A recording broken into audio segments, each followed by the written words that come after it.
Hey folks, and welcome to the Pipnotic Symposium on the 26th of September 2019.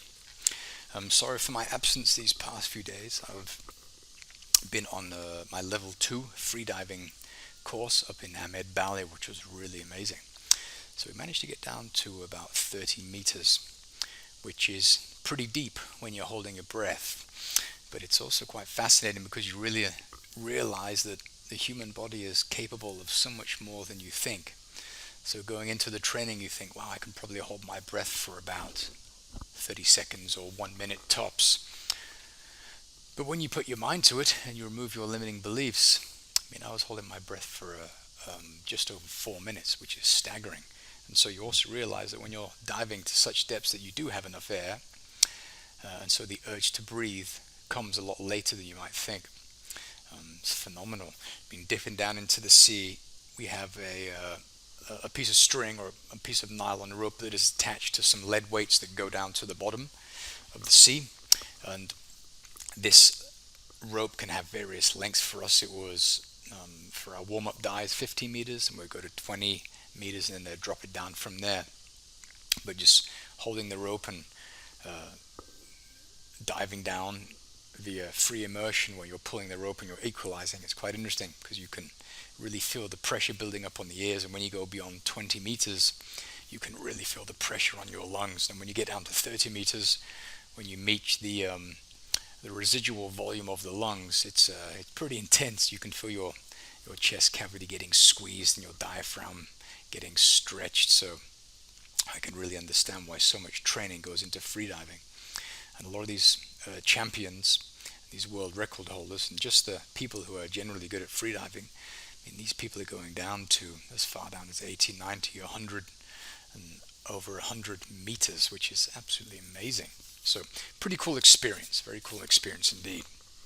All right, so today I'm going to have a look at doing a top-down analysis. I had a member write in and ask, what do you do if you have one time frame that's saying to buy and a smaller time frame that's saying to sell, and a smaller time frame yet that is saying to buy? What do you do? So we'll have a look at this problem and we will address it just to help make you understand what you should do in such a situation. So what we need to do, what I'm going to do is I'm going to remove all the boxes from the chart, so we're going to have to do all this work by ourselves. That's done. So we have a nice clean set of charts. All we have is the price imbalance candles and the accumulation distribution candles. And let's get started. So what I like to do is I like to have a look on the bigger time frame, because this is essentially where the major flows are moving. So if we look at the Aussie American dollar, we'll zoom in and I'm going to go to the monthly chart. If you look at the monthly chart, what's going on? Well, price is kind of fooling around, not doing a whole lot. You see, we have very efficient price movement here, which means that when I say efficient, I mean that there are no liquidity voids that are left unfilled. So when on this green candle, when price came up here, from the origin of this move until the high, this is a liquidity void. Okay, and when this happens, price generally likes to return to the origin in order to rebalance price. So if you have price, I'll try and mimic this up here. So we have something that looks like this. Price moves sideways and then it leaves, leaving this liquidity void, or price imbalance, I call it in the software. And then it moves sideways for one period and then it comes back. And this is because within the body of this candle there's very thin liquidity. Okay, so it's a void. Okay, so there's no liquidity there. What does that mean? Well, that means if you have a candle that has no trading activity, as you see in here, and price will often have to move back into it to the origin of this candle in order to find liquidity, which is down here. Okay, because the liquidity that was required to push price higher originated down here at the base. Okay, here we have another one just here next door. We have this area of accumulation distribution, whatever you want to call it, and then you have the candle that leaves. What does that do? We have the same thing going on. So there's no trades to be taken within this candle. You want to look at the origin, and the origin is at the top here. Price returned to it, and then it left. Okay, and this we don't really have a liquidity void here. Maybe a smaller one, like a micro liquidity void. We're on the monthly chart, so there's probably daily or weekly um, price imbalance candles on this time frame, and price, as expected, moves back to the origin of these candles before it balances. Here we have another one here. Price comes back down to it. We have another one. Price goes up. Green candles. Price goes down to the beginning of it. Tests it. Okay, so it's a constant struggle. Price is leaving parity, returning to it. It's deviating from the mean, returning to it. Okay, and so these little areas here. So let me start over so I have clean charts. So this here is an area of value. Okay, it was value. Why? Because when price was there, people bought. We had another area of value here. Why was this value? Because when price was here, this asset was bought. Okay, and you'll see this all over the place. You have this one here. When price was at this level here, it was a really interesting price to sell at. Price left. What happens when price went up to again? Well, people started to sell again, or started to square up their positions. Okay, so it's constantly price moving higher and lower, higher and lower, higher and lower. And so if you look at this chart, the Aussie US dollar on the monthly chart, where do we have a liquidity void or a price imbalance? Well, you can see we have something going on here. What does that mean? Well, that means that price will naturally gravitate to the origin of this move in order to rebalance price or return to value. This is value. Why? Because people bought. It was very good value. So this was a discount price for this asset. Price came down to this discount price window. People bought, and now we're getting close to that price window here. So assuming that the fundamentals haven't changed all that much, well, then we can assume that once price returns back to this window of value, that people are going to re-engage in the market and start accumulating positions to move price higher. We have another one here. We have some more up here. And so they're kind of all over the place. And like I said, we're on the monthly chart, but if you look at something on the smaller time frames, you'll probably see a bit of detail. So if you look at this, I mean, there's nothing going on in here. Okay, we're on the monthly chart, but if you go to the weekly chart, then you'll start to see the same thing happen over again. So all of these patterns, they're macro. You're seeing them on the monthly chart. The same patterns are occurring on the weekly and on the daily and on the 4-hour and so on and so forth. And they go all the way down to the 1-minute chart. If we go to the 1-minute chart, I mean, look what we have. And here we have a nice area of value. And this is a nice area of value because historically we had this area. We had this area here. Okay, this is an area of value. Why? Because people bought at it. It went higher. And now we had this area, this new area of value that is responsible, supply, responsible for consuming this one here. What does that mean? Well, that means that when price returns to this new area of value, then price will leave. And this is why it's really important to focus on bleeding edge price. If you're focusing on stuff that happened a long time ago, well, in the meantime, the sentiment has changed. The economic landscape for the countries that make up this currency cross would have changed. And so it can be a little bit dangerous about focusing on really old areas of value because, I mean, value it's a moving window. Okay, it doesn't stay the same forever. And so, as an example, if you have telephones that are for sale for $1, I mean, that's a pretty good price for a telephone. A lot of people buy. So the price of the telephone goes through the roof. So now it's up to $100. And maybe price even goes to $130. Okay, but when it comes back down to $100, I mean, there's a new concept of value for this telephone. And so when price returns to the $100 price range, people say, okay, this is a new area of value. Now I'm going to pay $100. Look at Bitcoin. This is a really good example. When it was down at $1, $2, $10, no one wanted to buy it. But all of a sudden, a lot of people started to buy Bitcoin. okay, which drove the price higher. Did that stop people from buying? The people who didn't get in at $10, did that stop them from buying at $4,000? Absolutely not. It's because this concept of value for Bitcoin is constantly changing, and the same applies for everything. Okay, cool. So as I mentioned, this concept is it's fractal. Here we saw a really nice example on the 1 minute chart, and you'll see the same example on here. We have the daily chart. We have an area of value. Why is this value? Because there was keen interest on selling. We had an area of value just here. How do we know it? Because we had some really strong moves away from the area. When price returned to it later, well, we had a bit of a reaction as well. Okay, and so you can see these absolutely everywhere. So what we need to do is we need to go to a longer term time frame, and it has to be multiple times bigger than the time frame that you're taking trades on. Why? Because we want to see a price imbalance occur that is big enough for us to be able to get a decent risk reward on a smaller time frame. So if I'm looking at, let's have a look. Let's see, I'm looking at this one here. So if I want to buy here, okay, when price comes down to here, I can see that this is a nice area of demand, of value on the daily chart.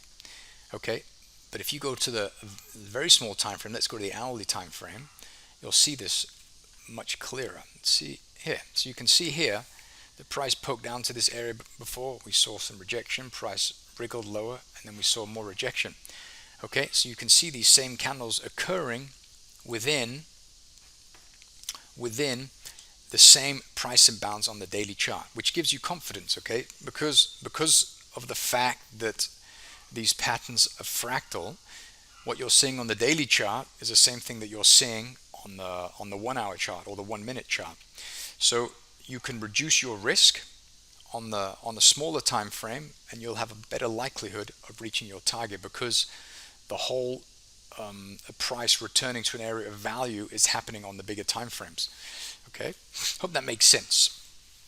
So if we have a look here, let's say that we're intraday traders and we want to use the daily chart for our trend. What do? Well, we look here and you can see that we have we have a green candle that occurred here. Okay, so we had a really strong push away from something, we don't know what. So let's go a couple of time frames smaller. I'll go to the 4 hour, and then you want to look for the area. Sorry, let me mark this up before I do anything. Let's mark this off here. Okay, so we'll mark that off. So we have this daily area right there. So now we go to a smaller time frame. Let's say 2 clicks smaller. You can see that we have this. Okay, this is that candle, that bearish engulfing candle that we saw on the smaller time frame. But notice the origin of this move started from here. But if you look at this, this is not interesting to us because price wriggled around in that area for a very long period of time. When price is moving up and down, and prices, let's say we have liquidity, okay, and currently it's filled up here. When price goes up and down and up and down, the level of liquidity is going down. It moves more, deeper, higher, lower. It goes lower, and it goes lower and lower and lower and lower. And a point will come where there will be no liquidity available. What does that mean? That means that people will no longer be looking to sell at historical price points. And you have something here, okay? When price is moving up and down, up and down, up and down, the amount of liquidity available at the area is going down. What does that mean? Well, that means that you have to look higher. You have to look at a price area that price has not traded at yet. Okay, so you look here, this is not good. You look here, for example, has price traded at this area here? It has. It's traded this area here, and it's traded this area here. So the only interesting area for us to look at is at the highs of the deepest retracement, okay? Because we have liquidity here. This is the waves of liquidity. So these are the fresh limit orders that are available. Okay, you can see that we have a little wick here. What's this? Well, this is price moving down, then you have price moving sideways, and you have a slingshot that's pulled back, and then it shoots lower. Okay, so this is the same as this wick here. We'll have a look at that in just a second. And above that, well, you have this area here. This is a decent area. We have price doing this. Okay, I'll color that in. Maybe I can change colors. I change color. color? Green. So this stuff here is all filled out. So here we have fresh liquidity because it has not been tested. Okay. Cool. And so we can expect price to begin to attract people to sell once it moves above this line. So between this line and the high of the area of supply, there's going to be a lot of trading activity going on here. Okay. Good. So we can see on this time frame we have something here. So we're going to mark this off right there. Okay. So this is the daily chart. This is the daily area of supply that we marked off, and then we have this micro area just below it. So you can see that price didn't quite get there, and then we'll ask ourselves the question, well, why did it not go there? Let's mark off the high, which is the beginning of the sell zone. Let's have a look. We'll go to the 5-minute chart. We'll have a look here. Okay, if you have a look here, you have to ask yourself that question that I mentioned so many times. I'm going to move this to the absolute high. And that is, where is the origin of the green candle that left this area of distribution, okay, or accumulation of orders to move price lower? Well, it's about the high of this green candle.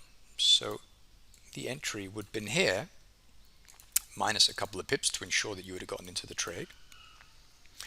And this is roughly where price came to. Okay, and so the cool thing is you're paying attention to price patterns on the big time frames like the daily, but your entry is going to be much more accurate. And the cool thing about doing this is we have daily supply. We had this, it's not even supply, this daily area is not supply, but we had a price pattern that was telling us that we had value because we had green candle. We had a green candle leaving, telling us that there was keen interest on selling. So we have a short-term negative bias. Okay, so you want to sell. And so you look up here and you begin to look at where we have green candles on the smaller time frames. Okay, and this is where you want to look to put your entries. You can see we have these green candles. Typically, you will want to put your entry at the highs of the green candles. So let me zoom in a little bit more. So we had, or the lows if you're buying. And so we had this area here, the green candle. Oops, the green candle is here. Okay, so we had accumulation. The green candle pulled back to this area and then it left. Okay, and this is where price came to, and it looks like magic, but it's nothing. It's not even close to magic. It's simply the way the price of an asset has to move in order to attract buyers and sellers, which is what is moving price higher and lower. Okay, if there are no people, if there are 0 orders in the market right now, what happens to the Aussie American dollar? It stops moving. It will not move. Why? Because there's no interest either to buy or to sell. And when that happens, no one does anything. The market doesn't move. Okay, and so price will only move as a result of orders that are in the market that are yet to be filled. What you can see here, this candle chart, is nothing more than a historical graphical representation of what has already happened. So you almost have to turn on a negative of this price chart. Okay, so you have to look at price points in the market where price has not been to yet. Okay, so price has been back to here. This has been rebalanced. What does that mean? That means you don't want to go there anymore. You want to look lower. This is the beginning of the buy zone, which brings our attention to this here. And if you look at this, so this would be the beginning of the buy zone, and then you look for the green candle that left below that. We have that here. Where's the low? It's here. So this is where the slingshot was pulled back to prior to the release.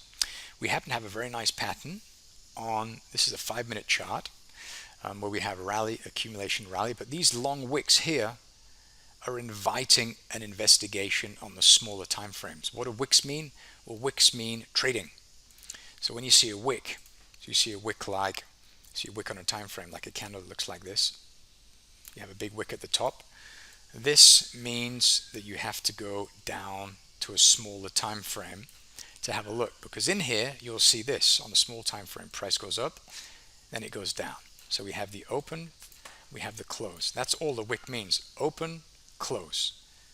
Okay, roughly. Okay, this could be the open and this could be the close. So maybe the close is a little bit lower here. Okay, but that's what you're seeing in a wick like that.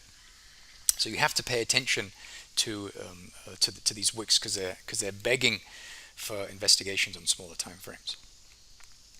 Cool. Well, I'll leave it at that. I don't want to get this this video too long, but go to the big time frames, look for the green candles, mark them off, mark off the origin of the green candle, go to multiple time frames smaller, at least 4 time frames smaller, and see if you can identify additional green candles and use those as your entries. Okay, good. Well, listen, thank you so much for watching. If you have any questions, type them in the comments below, and if you like what you're seeing, please subscribe to the channel. Have a good day.